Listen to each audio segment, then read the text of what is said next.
Hello friend, good morning all of you. मैं अखिलेश राघव आज आपको एक जानकारी देना चाहता हूं। जो कल अपना एक नोटिफिकेशन आया है और ये नोटिफिकेशन जो आया है वो सीटेट से संबंधित है। सेंट्रल टीचर एबिलिटी टेस्ट जिसको कहते हैं, ये 2023 का नोटिफिकेशन है।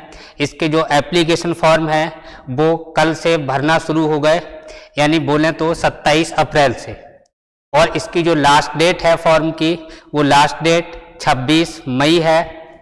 इसका जो एग्जाम होने की जो संभावित टेंटेटिव डेट है वो डेट जुलाई 2023 है।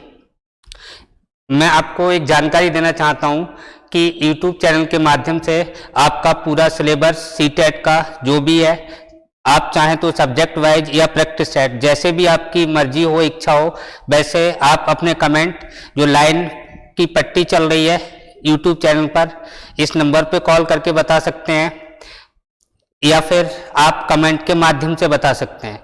और हमारा ये जो लक्ष्य रहेगा वो कोशिश करेंगे कि आपके 140 प्लस नंबर रहें। और इससे पहले हम जो तैयारी करवा रहे थे, हमारे लगभग 90% selection UP TET, C TET, super TET में हुए हैं। और इस बार भी हमारा यही लक्ष्य है कि हम तैयारी बहुत अच्छे से करवाएं, कंटेंट आपको अच्छा दें और आपकी जो नौकरी है वो जल्दी लग जाए, आपकी जो एग्ज़ाम है वो जल्दी क्वालिफाई हो जाए। आइए और इसके बारे में देखते हैं। अगर मैं बात करूं सीटेट 2023 एप्लीकेशन फॉर्म की बात, तो ये जो नोटिफिकेशन सरकारी रिजल्ट पे मैं आपको दिखा रहा हूं, ये कल आया है और इसमें क्या क्या दे रखा है इसकी बात करना है। ये पोस्ट डेटेड अपडेट दे रखी है। ये डेट कब की है? 27 अप्रैल 2023। ये नोटिफिकेशन कल 6:17 पे आया हुआ है। और इसमें क्या क्या हमें तैयारी करनी है, क्या क्या हमें पढ़ना है, क्या क्या हमारी इसके लिए क्वालिफिकेशन योग्यताएं दे रखी हैं, उन सब की बात मैं आपसे आज करने वाला हूं। इनमें अगर मैं देखूं,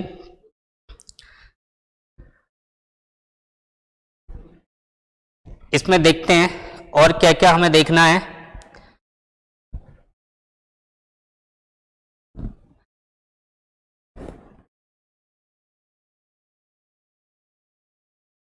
देखो, ये एप्लीकेशन, सबसे पहले हम फीस की बात करते हैं। जो सीटेट की फॉर्म फीस रहेगी वो क्या रहेगी? अगर हम बात करें कि जो सिंगल एग्जाम है, सिंगल एग्जाम का मतलब सिंगल पेपर आप देना चाहते हैं या प्राइमरी का देना चाहते हैं या आप जूनियर का देना चाहते हैं, उनमें से कोई एक पेपर आप देना चाहते हैं, या आप प्राइमरी का डालें या आप जूनियर का डालें, तो उसके लिए जनरल, ओबीसी और ईडब्ल्यूएस, इनके लिए जो फीस रहेगी वो 1000 रुपये है। और जो कैटेगरी है, जो आरक्षित लोग हैं, उनके लिए, जिनमें मैं बात करूं एससी की, एसटी की और हैंडीकैप्ड की, जो विकलांग या दिव्यांग लोग हैं, इनकी फीस कितनी है? 500 रुपये। अच्छा, अगर आप प्राइमरी और जूनियर दोनों का फॉर्म एक साथ डालते हैं तो फीस कितनी रहेगी? अगर दोनों का एक साथ डालेंगे तो जनरल, ओबीसी और ईडब्ल्यूएस, इसके आपके 1200 रुपये रहेंगे। जो अंतर है वो मात्र 100 रुपये का है। फिर एक बार देखो, अगर आप केवल प्राइमरी का फॉर्म डालें या आप केवल जूनियर के लिए सीटेट का फॉर्म डालें तो वहां फीस कितनी लगेगी? 1000 रुपये। यदि आप प्राइमरी और जूनियर दोनों का फॉर्म डालते हैं, अगर आप बीएड हैं तब भी आप दोनों का डाल सकते हैं, अगर आप बीटीसी हैं फिर भी प्राइमरी और जूनियर दोनों का फॉर्म आप डाल सकते हैं। और अगर हम प्राइमरी और जूनियर दोनों का फॉर्म डालें तो मात्र यहाँ पे देखो कितने रुपए फीस है, 1000, और यहाँ पे कितनी है? 1200 रुपये। तो ये दोनों फार्मों पे कुल 200 रुपये बढ़ी है, यानी 200 रुपये का अंतर है। दूसरी बात, अगर मैं बात करूं यहाँ पे एससी, एसटी और हैंडीकैप के लिए, विकलांगों के लिए या दिव्यांग जो शब्द हम प्रयोग करते हैं, उसके लिए कितनी फीस है? 600 रुपये। यानी कि अब आप यहाँ पे देखो कि ये लिखा है फॉर बोथ पेपर, इसका मतलब है कि आप प्राइमरी का भी डालें और जूनियर का भी डालें। तो एससी, एसटी और हैंडीकैप के लिए 600 रुपये है, जबकि ऊपर अगर आप एक पेपर देते हैं, सिंगल पेपर अगर आप दें, वो चाहे प्राइमरी का हो चाहे जूनियर का हो, तब इनसे हैंडीकैप्ड एससी और एसटी से कितने रुपए जाएंगे? 500 रुपये। यानी कि मात्र कितने रुपए का फर्क है? 100 रुपए का। अगर आप जनरल, ओबीसी, ईडब्ल्यूएस कैटेगरी को बिलोंग करते हैं तो एक पेपर के लिए 1000 रुपए और प्राइमरी जूनियर दोनों का फॉर्म डालें तो 1200 रुपए। दूसरी जानकारी आप देखिए, यहां पे अगर मैं बात करूं, ये जो पैसे आपको देने हैं, पे करने हैं, वो पे करने का माध्यम क्या होगा? डेबिट कार्ड से आप दे सकते हैं, क्रेडिट कार्ड से दे सकते हैं, नेट बैंकिंग या फिर ई चालान, इसके द्वारा हम इस फीस को भर सकते हैं। योग्यता क्या है इसकी? तो योग्यता की मैं बात करूं, ग्रेजुएशन या पीजी हो और इसके साथ में आपने बीएड किया हो, बीटीसी किया हो, डीएलएड किया हो, बीएड किया हो, बीएलएड किया हो। बात क्लियर हो गई? यानी ग्रेजुएशन के साथ या फिर पोस्ट ग्रेजुएशन के साथ बीएड, बीटीसी, डीएलएड, बीएलएड, ये अगर आपने कर रखा है तो आप सीटेट का फॉर्म ऑनलाइन कर सकते हैं। और सीटेट का फॉर्म अगर आप एक ऑनलाइन करेंगे, एक का मतलब प्राइमरी या फिर जूनियर, तो जनरल के लिए फीस कितनी बताई थी? 1000 रुपए। एससी एसटी के लिए कितनी फीस बताई थी? 500 रुपए। अगर आप दोनों फॉर्म ऑनलाइन करते हैं तो जनरल के लिए फीस हो जाएगी 1200 रुपए, एससी और एसटी के लिए फीस हो जाएगी, या विकलांग जिसमें शामिल है उसके लिए फीस हो जाएगी 600 रुपए। दूसरी बात, यहां पे हम सिलेबस की अगर थोड़ी सी बात करें, जो अपनी यूपी ग्लोबल कोचिंग है, इसकी अगर मैं बात करूं तो इसमें सारे सब्जेक्ट आपको बहुत अच्छे से करवाए जाएंगे और मैं कोशिश करूंगा आपके जो सिलेबस है वो कल से ही शुरू हो जाए। कल 1-2 सिलेबस में जो अपने 5 भाग हैं उनमें से कोई ना कोई भाग कल मैं शुरू कर दूंगा। 5 पार्ट हैं, 5 पार्ट में 1-2 पार्ट हम कल से शुरू करते हैं, बाकी कंटिन्यू सिलेबस हमारा मंडे से शुरू होगा सभी सब्जेक्टों का। आप बिल्कुल चिंता ना करें, निश्चिंत रहें। यहाँ पे देखो सिलेबस में अगर मैं देखूं तो सबसे पहली बात, जो हम पेपर देने जाएंगे, ये जो पेपर जो होगा वो हार्ड कॉपी पे नहीं होगा, सीबीटी है, कंप्यूटर बेस्ड टेस्ट है। पहली बात, आपको जो पेपर देना है वो कंप्यूटर पे दिया जाएगा, कंप्यूटर बेस्ड है। दूसरी बात, इसका जो समय होगा वो समय कितना होगा? 2.5 घंटे। समय कितना होगा इसमें? 2.5 घंटे। अब जो क्वेश्चन जो आते हैं सीटेट के, वो 2 तरीके के क्वेश्चन आपको मिलेंगे। एक तो पेडागोजी के मिलेंगे और दूसरे जिनमें पेडागोजी नहीं होगी, आपके सब्जेक्ट से, विषय से संबंधित होंगे, वो क्वेश्चन होंगे। यानी जो 5 पार्ट कर रखे हैं, प्रत्येक पार्ट 30 नंबर का है, 30 अंक का है। और जो प्रत्येक पार्ट में क्वेश्चन की अगर हम बात करें तो क्वेश्चन भी कितने होंगे? 30 होंगे। यानी कि जितने क्वेश्चन उतने ही नंबर का है। अगर इसमें जो हमारे 150 क्वेश्चन आ रहे हैं, ये 150 अंक के ही होंगे। प्रत्येक क्वेश्चन 1 अंक का होगा और प्रत्येक भाग में जो 5 भाग दे रखे हैं, प्रत्येक भाग में कितने क्वेश्चन होंगे? 30। यानी कि कुल अंक या टोटल क्वेश्चन की मैं बात करूं तो ये अपने कितने हो जाएंगे? 150। 150 अंक के 150 ही क्वेश्चन होंगे और ये क्वेश्चन 5 भागों में बटे होंगे। ये 5 भाग कौन से हैं? एक तो आपको भाषा होगी, लैंग्वेज, जिसमें हिंदी, और हिंदी के कितने क्वेश्चन आएंगे? 30 क्वेश्चन। दूसरी आपको भाषा जो आएगी वो ऑब्लिक में आएगी। ऑब्लिक का मतलब कि दूसरी भाषा, सेकंड भाषा जो आप चुने वो या तो इंग्लिश को चुने या फिर संस्कृत को चुने। यानी हिंदी तो अनिवार्य है ही, इसके साथ आप चाहें तो इंग्लिश ले सकते हैं। अगर अंग्रेजी आप ना चाहें दूसरी भाषा में तो आप संस्कृत ले सकते हैं। और इसके भी कितने क्वेश्चन होंगे? अपने 30 क्वेश्चन होंगे। इसके बाद जो तीसरा पोर्शन है अपना, वो किसका होगा? मैथमेटिक्स का होगा और इसमें भी कितने क्वेश्चन होंगे? 30 क्वेश्चन। अगला जो पोर्शन है वो एनवायरनमेंट का होगा, पर्यावरण का होगा। इसमें कितने क्वेश्चन होंगे? 30 क्वेश्चन। इसके अलावा अगर मैं बात करूं, सीडीपी जो अपनी होगी, इसके भी कितने क्वेश्चन होंगे? 30 क्वेश्चन। अब देखो, ये जो सीटेट का अपना जो एग्जाम है, इसमें जो सबसे ज्यादा रोल रहेगा वो मनोविज्ञान का ही रहेगा, सीडीपी का ही रहेगा, साइकोलॉजी का ही रहेगा। क्योंकि जो पेडागोजी में बोल रहा हूं वो प्रत्येक सब्जेक्ट में, चाहे मैं हिंदी की बात करूं, इसके 15 क्वेश्चन पेडागोजी के होंगे। लैंग्वेज सेकंड की बात करूं, इसमें भी 15 क्वेश्चन पेडागोजी के होंगे।